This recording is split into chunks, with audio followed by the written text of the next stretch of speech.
To New Day Northwest.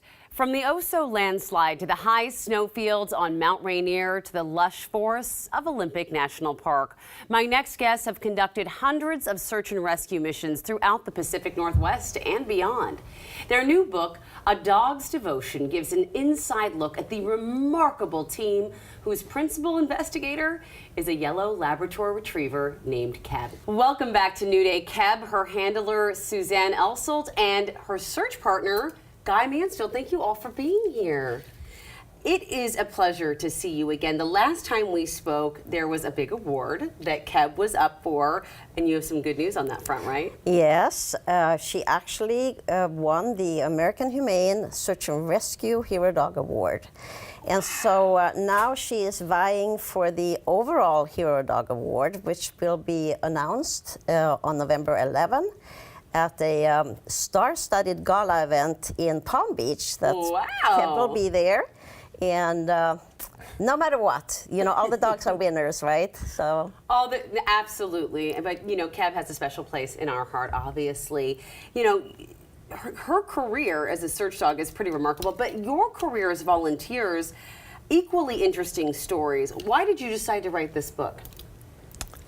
Well, we felt we had interesting stories to tell of the adventures that we have enjoyed, but we also wanted to write a book that told the stories of hundreds, if not thousands, of volunteer search and rescue folks across the country. Many people don't know that in our country, most search and rescue is done by volunteers. That's true. That's a good point. I don't think I realized that the number was so large.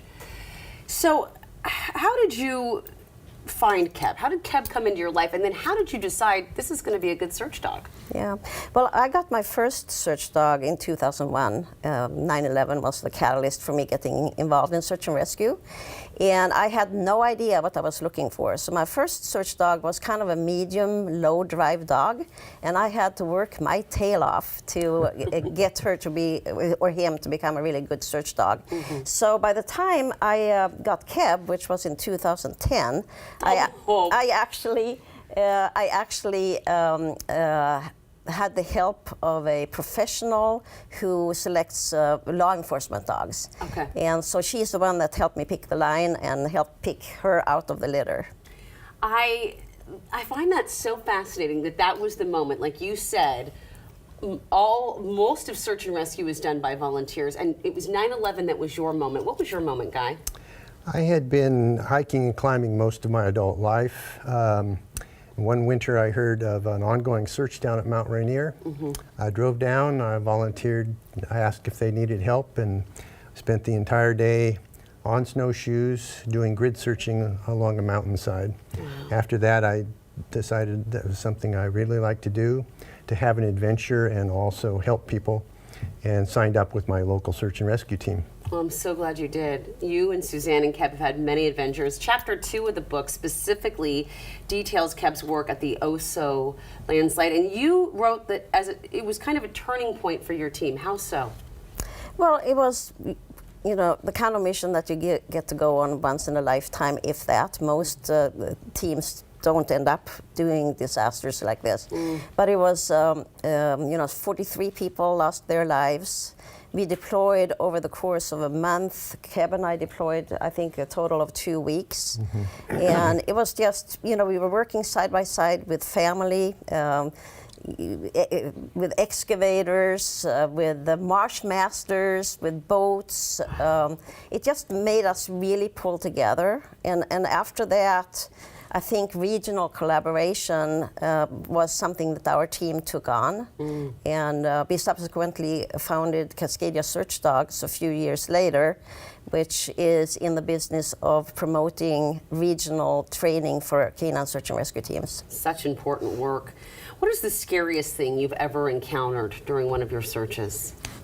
Yeah, I think, well, I think we were on a gruesome double homicide case for a long time a few years back, and I was actually deploying with Guy's wife, Guy Mansfield, And we had just had kind of a scary situation with Keb. We thought getting lost in the bunker system, which was built into a mountain.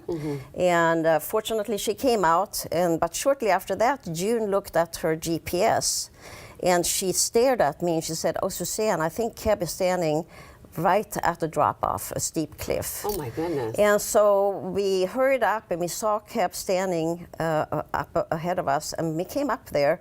I couldn't believe my eyes because we were looking out over the Oso landslide.